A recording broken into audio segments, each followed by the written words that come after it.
평생 가족만을 위해 살아온 아버지. 자신의 병보다 손주들의 학원비를 먼저 챙기며 끝내 병원조차 가지 못했습니다. 그리고 그가 마지막으로 남긴 건 돈이 아닌 단 한 장의 편지였습니다. 읽는 순간 모두가 오열할 수밖에 없었던 그 편지. 오늘 사이 다극장에서 그 가슴 아픈 이야기를 전합니다. 사연 시작 전 구독과 좋아요 버튼 눌러주시면 사연의 재미가 2배가 됩니다. 사연 이야기 시작합니다.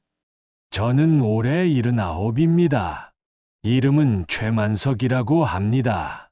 평생을 막노동으로 살아왔습니다. 젊은 시절에는 공사장을 떠돌며 벽돌을 날랐고 중년에는 시장 짐꾼으로 일했습니다. 손에는 굳은 살이 박혀 있고 허리는 오래전부터 곧게 펴지지 않았습니다. 그래도 후회는 없었습니다. 아내와 아이를 먹여 살려야 했고 그게 제 의무였으니까요. 아내는 10년 전에 세상을 떠났습니다. 병원비가 너무 많이 들어서 집까지 팔았지만 끝내 붙잡을 수 없었습니다. 아내가 떠난 뒤로 저는 혼자가 되었습니다. 아들은 결혼해서 따로 살았고 저는 작은 월세방에서 연금으로 겨우겨우 생활했습니다. 그렇게 조용히 살 줄만 알았습니다. 3년 전 어느 날 아들이 찾아왔습니다. 아버지, 부탁이 있어요. 아들 내외는 둘 다 직장을 다녔습니다. 맞벌이를 해야 생활이 된다고 했습니다. 문제는 손주 둘이었습니다. 8살 민준이와 5살 서연이.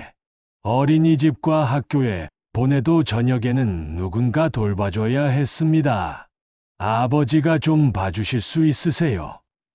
아이들 학원 데려다주고 저녁 챙겨주시고. 저는 잠시 망설였습니다.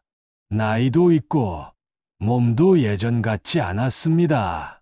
하지만 아들의 눈빛을 보니 거절할 수가 없었습니다. 그래, 알았다. 그렇게 저는 손주들의 보호자가 되었습니다. 처음엔 괜찮았습니다. 손주들이 귀여웠고 아이들과 함께하는 시간이 외롭지 않았습니다. 매일 오후 3시면 학교 앞에서 민준이를 기다렸고 4시에는 서연이를 어린이집에서 데려왔습니다. 그런데 문제는 학원이었습니다. 아버지, 민준이 영어학원 보내려고 하는데요. 한 달에 30만 원인데 이번 달은 좀 빠듯해서 서연이도 피아노 학원 보내야 할 것 같은데 40만 원이래요. 민준이 수학 과외 선생님 구했어요. 한 달에 60만 원인데 학원비는 눈덩이처럼 불어났습니다. 한 달에 들어가는 돈이 200만 원을 넘었습니다. 아들 내외의 월급으로는 감당이 안 되는 금액이었습니다. 아버지, 죄송하지만 이번 달만 좀 도와주실 수 있으세요? 저는 고개를 끄덕였습니다. 제 연금은 한 달에 80만 원 정도였습니다. 그 돈을 고스란히 손주들 학원비로 내주었습니다. 부족한 돈은 아들이 내는 줄 알았는데 나중에 알고 보니 며느리 친정에서도 지원을 받고 있었습니다. 저는 제 방세와 생활비를 아꼈습니다. 끼니는 하루에 2끼로 줄였고 반찬은 배추김치 하나로 해결했습니다. 몇 달이 지나자 몸에 이상이 오기 시작했습니다. 기침이 잦아졌습니다. 처음에는 단순한 감기려니 했는데 시간이 지나도 나아지지 않았습니다. 가슴이 답답하고 밤에는 숨쉬기가 힘들었습니다. 계단을 오르면 숨이 차서 중간중간 멈춰 서야 했습니다. 병원에 가봐야 하나. 그런 생각이 들 때마다 지갑을 펼쳐봤습니다. 통장 잔고는 늘 바닥이었습니다. 다음 연금이 들어올 때까지 버텨야 했고 그마저도 이미 손주들 학원비로 예약되어 있었습니다. 할아버지, 괜찮으세요? 민준이가 걱정스러운 눈으로 물었습니다. 괜찮다, 괜찮아. 할아버지는 튼튼하단다. 거짓말이었습니다. 하지만 아이에게 걱정을 끼칠 수는 없었습니다. 시간이 지날수록 학원비는 더 늘어났습니다. 아버지, 민준이가 이번 시험에서 영어 점수가 떨어졌대요. 원어민 선생님한테 배워야 할 것 같아요. 서연이 친구들은 다 미술학원 다니는데 우리 애만 안 보내면 속상해 할 것 같아요. 민준이 태권도도 시켜야 할 것 같고요. 요즘 애들은 다 운동 하나씩은 하잖아요. 저는 그때마다 고개를 끄덕였습니다. 손주들이 뒤처지면 안 된다는 생각이 들었습니다. 다른 아이들은 다 하는데 우리 손주들만 못하게 할 수는 없었습니다. 통장에 연금이 들어오면 그날로 바로 빠져나갔습니다. 제 손에 남는 돈은 늘 10,000원, 20,000원 정도였습니다. 그것도 며칠 지나면 없어졌습니다. 아버지, 정말 죄송해요. 다음 달부터는 제가 감당할게요. 아들은 늘 그렇게 말했지만 다음 달이 되면 똑같은 상황이 반복되었습니다. 2년이 지났을 무렵 저는 더 이상 버틸 수 없었습니다. 어느 날 오후 민준이를 학원에 데려다주고 집으로 돌아오는 길이었습니다. 갑자기 가슴이 조여오더니 숨이 막혔습니다. 눈앞이 캄캄해지면서 비틀거렸습니다. 그리고 그대로 길바닥에 쓰러졌습니다. 깨어났을 때는 병원이었습니다. 옆에는 아들과 며느리가 창백한 얼굴로 서 있었습니다. 아버지! 의사가 들어왔습니다. 표정이 심각했습니다. 보호자분과 얘기 좀 해야겠습니다. 아들이 의사를 따라 나갔고 저는 침대에 누운 채 천장을 바라봤습니다. 형광등 불빛이 눈부셨습니다. 잠시 후 아들이 돌아왔습니다. 눈이 빨갛게 충혈되어 있었습니다. 아버지, 폐 질환이래요. 만성 폐쇄성 폐질환이라고. 그동안 치료를 안 받으셔서 많이 진행됐대요. 의사 선생님이 일찍 오셨으면 치료가 가능했을 텐데 지금은 많이 늦었다고. 아들의 목소리가 떨렸습니다. 저는 눈을 감았습니다. 아, 이제 끝이구나. 그런 생각이 들었습니다. 입원 생활이 시작되었습니다. 치료비는 상상을 초월했습니다. 하루 입원비만 수십만 원씩 나갔습니다.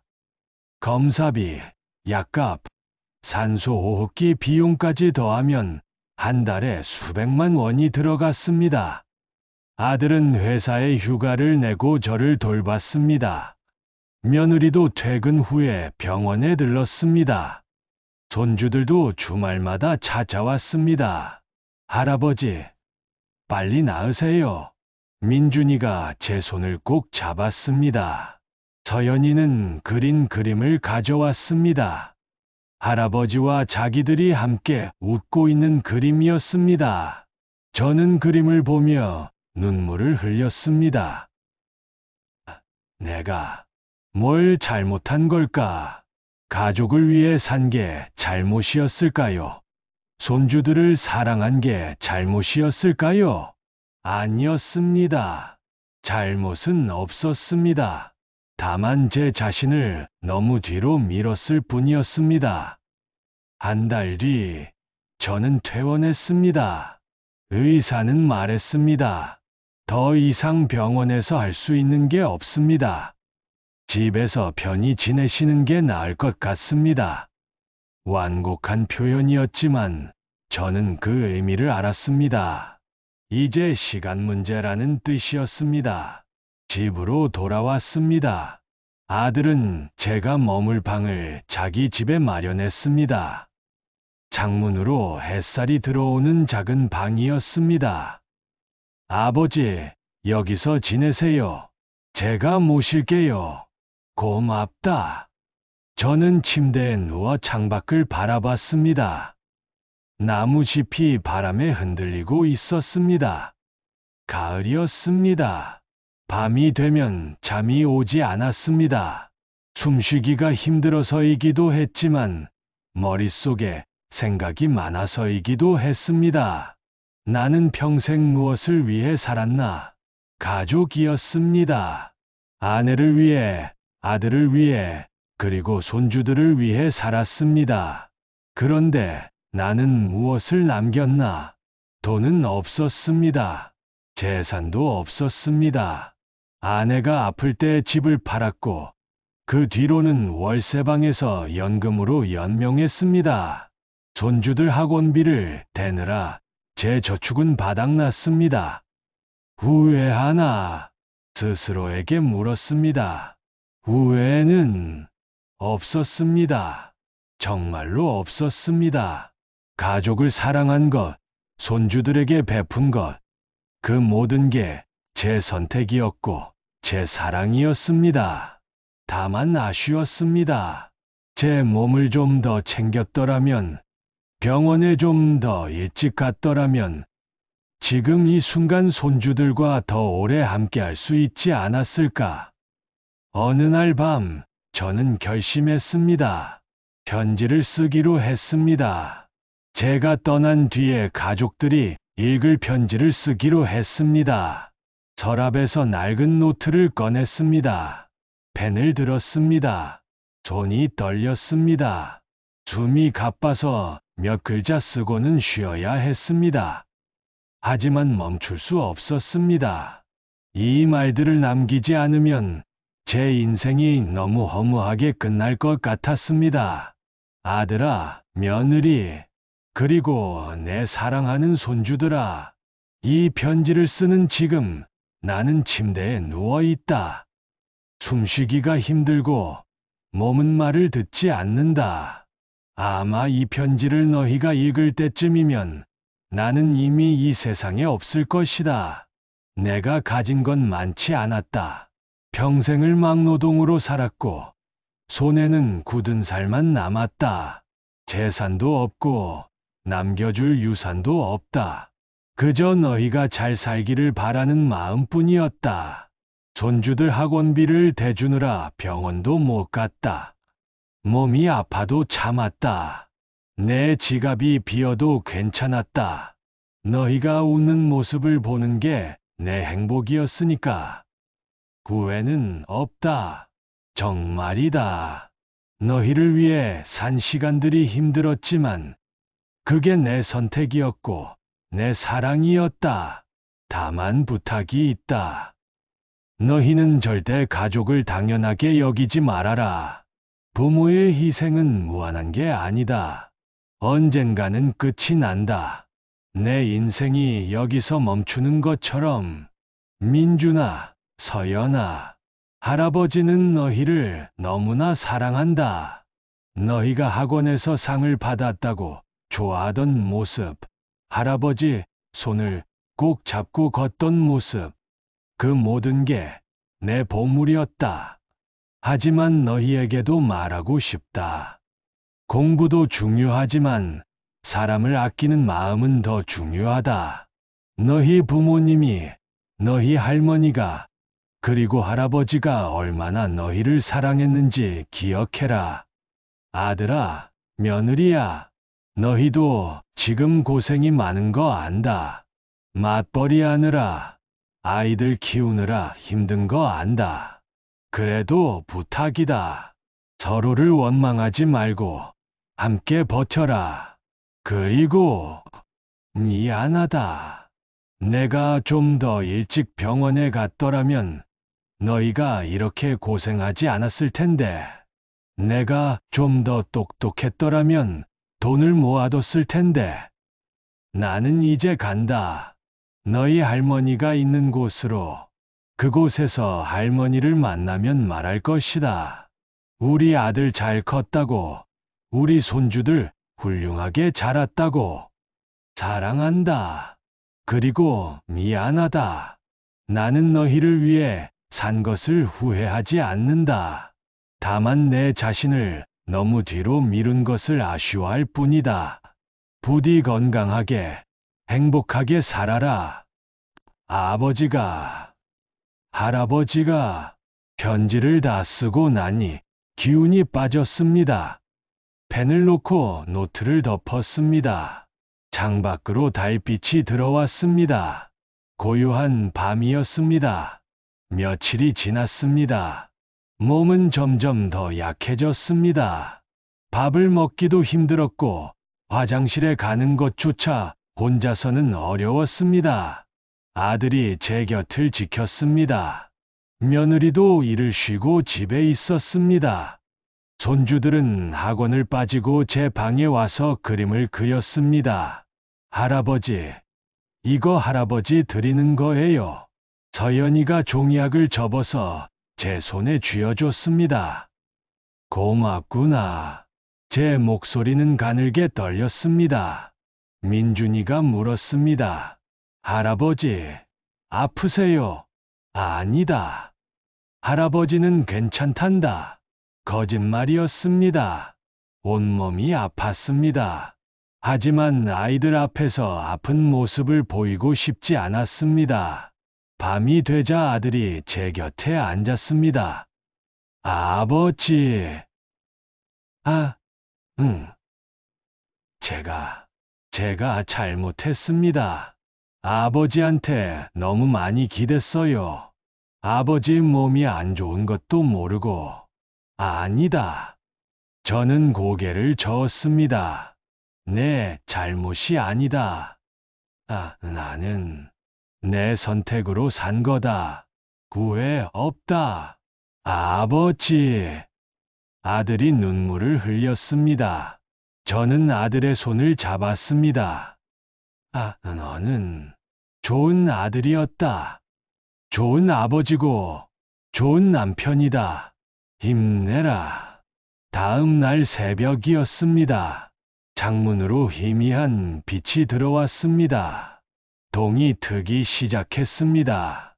저는 침대에 누운 채 그 빛을 바라봤습니다. 아름다웠습니다. 이제 시간이 된 모양이구나. 몸이 가벼워지는 느낌이었습니다. 고통도 사라지고 숨도 편해졌습니다. 아내의 얼굴이 떠올랐습니다. 젊은 시절 아내의 미소가 생생했습니다. 여보, 이제 갑니다. 눈을 감았습니다. 그리고 조용히 숨을 거두었습니다. 장례식장은 조용했습니다. 아들 내외와 손주들, 그리고 몇몇 친척들이 모였습니다. 민준이와 서연이는 빈소 앞에 앉아 울었습니다. 어린아이들이 이해하기엔 죽음은 너무 큰 개념이었지만 할아버지가 이제 없다는 사실만은 알았습니다. 아들이 아버지의 유품을 정리하다가 낡은 노트를 발견했습니다. 이게 뭐지? 노트를 펼쳤습니다. 그리고 편지를 발견했습니다. 손이 떨렸습니다. 한 글자 한 글자 읽어 내려가는데 눈물이 멈추지 않았습니다. 여보, 이것 좀 봐. 며느리에게 노트를 건넸습니다. 며느리도 편지를 읽고는 그 자리에 주저앉았습니다. 아버님, 죄송합니다. 정말 죄송합니다. 민준이가 다가왔습니다. 엄마, 그게 뭐예요? 아들은 아이를 안으며 말했습니다. 할아버지가 남긴 편지란다. 뭐라고 쓰여 있어요? 할아버지가 너희를 많이 사랑했다고. 그리고 말을 잇지 못했습니다. 목이 메었습니다. 서연이도 다가와 아빠를 안았습니다. 가족은 그렇게 한참을 울었습니다. 장례를 치른 뒤 아들 내외는 많은 것을 바꾸기로 했습니다. 가장 먼저 손주들의 학원을 정리했습니다. 꼭 필요한 것만 남기고 나머지는 과감히 끊었습니다. 민준아, 서연아, 앞으로는 학원 조금만 다니자. 왜요? 할아버지가 너희 학원비 때문에 아프셨단다. 이제는 우리가 다르게 살아야 해. 민준이가 물었습니다. 그럼 우리가 뒤처지는 거 아니에요? 아들은 고개를 저었습니다. 아니다. 공부도 중요하지만 더 중요한 게 있어. 가족을 아끼는 마음, 사람을 소중히 여기는 마음. 할아버지가 그걸 가르쳐 주셨어. 며느리가 아이들을 안으며 말했습니다. 할아버지는 평생 가족을 위해 사셨어. 우리를 위해 당신을 희생하셨지. 이제 우리가 할아버지의 그 사랑을 기억하고 다르게 살아야 해. 아이들은 울먹이며 고개를 끄덕였습니다. 그날 밤 아들 부부는 할아버지의 편지를 다시 읽었습니다. 그리고 서로를 바라보며 말했습니다. 우리 앞으로 달라지자. 응. 할아버지께 부끄럽지 않게 살자. 할아버지가 떠난 지 1년이 지났습니다. 민준이는 학원을 몇 개 끊었지만 성적은 오히려 올랐습니다. 공부에 대한 부담이 줄어들자 집중력이 높아졌기 때문입니다. 서연이는 할아버지를 추억하는 그림을 그렸습니다. 학교에서 상까지 받았습니다. 아들 내외는 저축을 시작했습니다. 매달 조금씩이지만 미래를 위해 돈을 모았습니다. 그리고 무엇보다 서로에게 더 감사하게 되었습니다. 명절이 되면 가족은 할아버지 산소를 찾았습니다. 할아버지, 저희 잘 지내고 있어요. 민준이가 산소 앞에서 말했습니다. 할아버지, 그림 그려왔어요. 서연이가 할아버지가 좋아하던 꽃 그림을 놓았습니다. 아들은 산소 앞에 무릎을 꿇고 절을 올렸습니다. 아버지, 할아버지가 남긴 건 돈이 아니었어요. 사랑이었어요. 저희가 이제 그 사랑을 이어가겠습니다. 바람이 불었습니다. 마치 할아버지가 대답하는 것 같았습니다. 그래. 잘하고 있구나. 사랑한다. 가족은 그렇게 할아버지의 사랑을 가슴에 품고 살아갑니다. 사연 재밌게 들으셨나요? 구독과 좋아요 잊지 마시고요. 댓글로 여러분의 생각을 나눠주세요. 다음 영상에서도 더 감동적이고 흥미로운 이야기로 찾아뵙겠습니다. 함께 해주셔서 감사합니다.